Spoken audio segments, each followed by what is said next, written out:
You're listening to Soap Dirt, the latest in television entertainment news.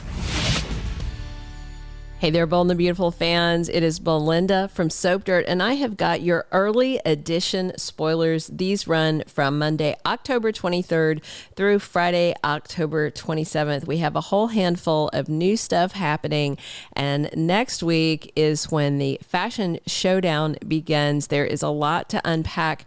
By now, you should have seen Monday and Tuesday's episodes on the 16th and 17th, so super quick. I'm going to run through Wednesday, Thursday, Friday spoilers only because they are important for next week's spoilers to give them context. Hey, if you haven't already, please reach down, click subscribe so you don't miss any of our B&B updates. Let's jump right in. So today, Wednesday, October 18th, Eric Forrester ignores his doctor's orders and keeps working like crazy on his line.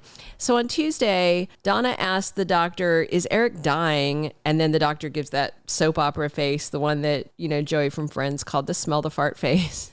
And he didn't answer.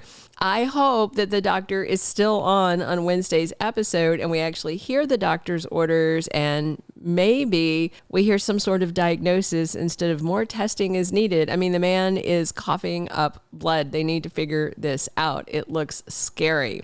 Also on the next show, Lee caves under pressure and reveals a family secret. So last we heard her sister, Penelope, aka Poppy, was working at the gift shop at the hospital clearly like 2 decades ago because Luna's probably about 20.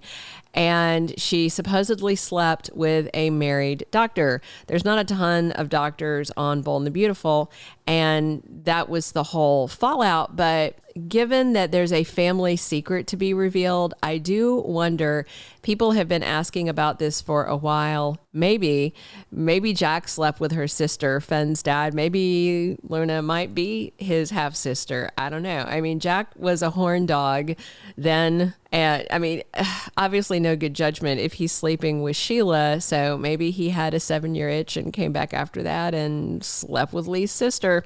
I mean, that would explain the level of aggravation that Lee has and why she doesn't want to look at Luna, because she may look at her and see her cheating sister and see her husband. We'll see. That's what I'm hoping it is, because that would be super soapy, but that's just kind of a little theory. The bottom line is Lee is going to spill something on Wednesday. Also, Brooke Logan worries about a rift between Eric and Ridge. Of course, Charlie was talking about the big showdown, the big father versus son.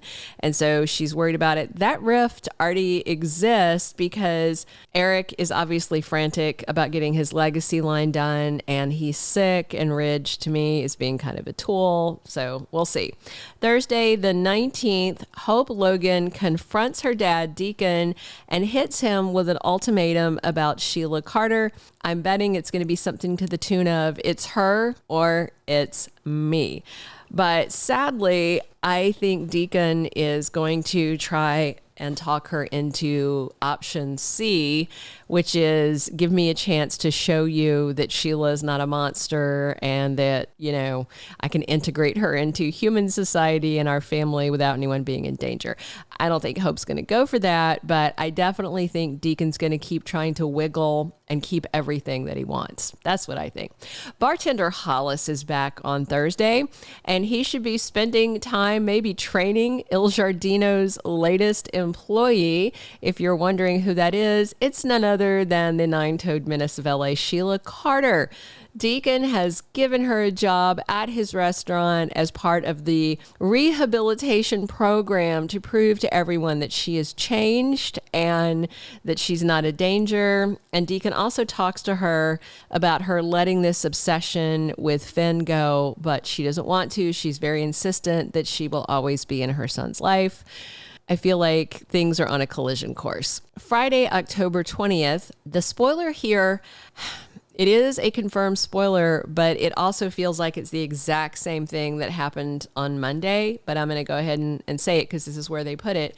Thomas Forster reassures Hope that his love for her is real and eternal.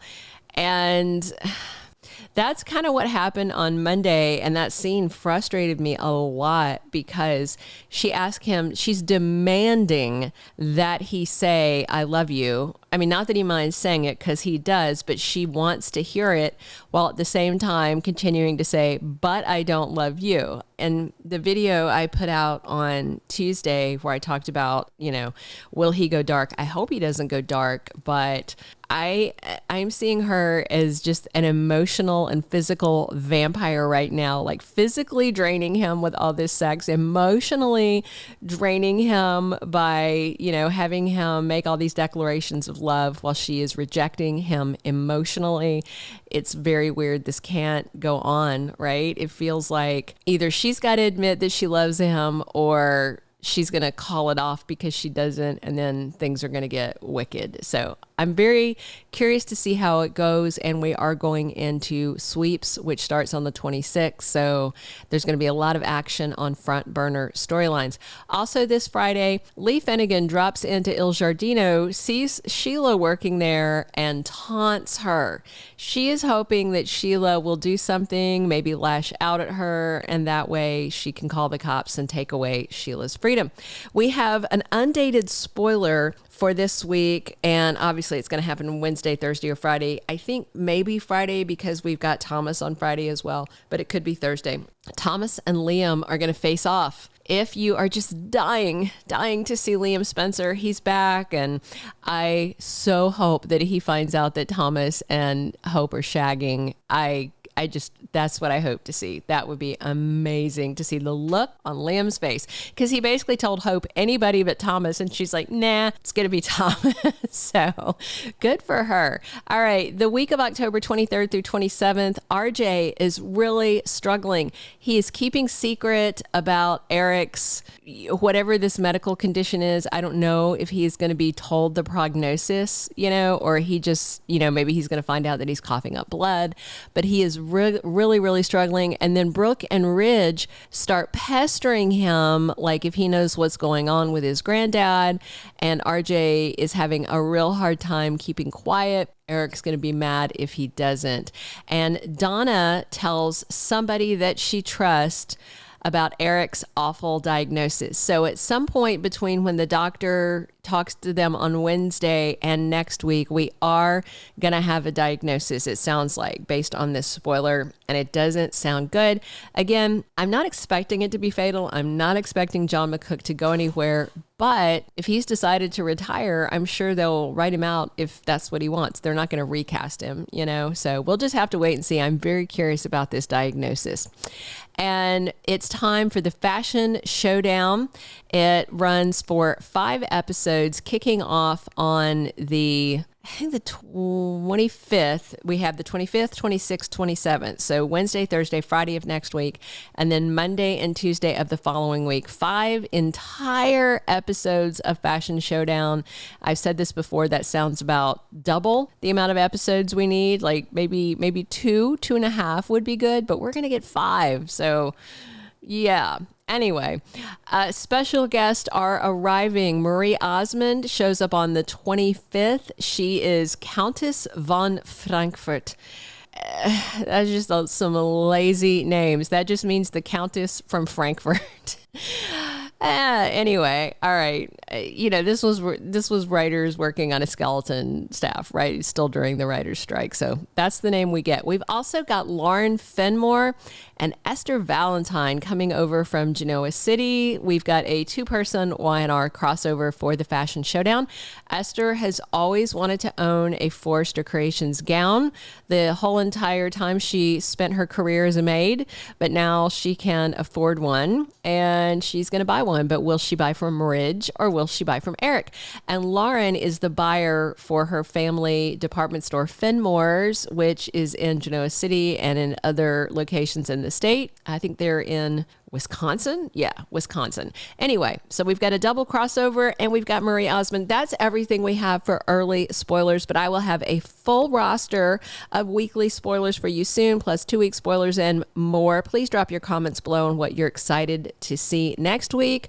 Are you glad we are finally going to hear some sort of diagnosis, and what do you guys think it is going to be? I think things are going to get really tense. I'm wondering if he is going to collapse at the showdown. Again, I don't think he's dying, but I think things are going to get serious and soon, just in time for sweeps, which kick off on the 26th. All right, that's everything I have. Please click subscribe if you haven't already, and definitely click a like if you enjoyed these early edition spoilers, and come back soon to talk soaps with me right here. This has been Belinda from Soap Dirt. Thank you for being a loyal listener. Follow us wherever you get your podcast, because you don't want to miss the next episode. Soap Dirt is on all the major podcast platforms, including Apple Podcast, Spotify, iHeartRadio, and more.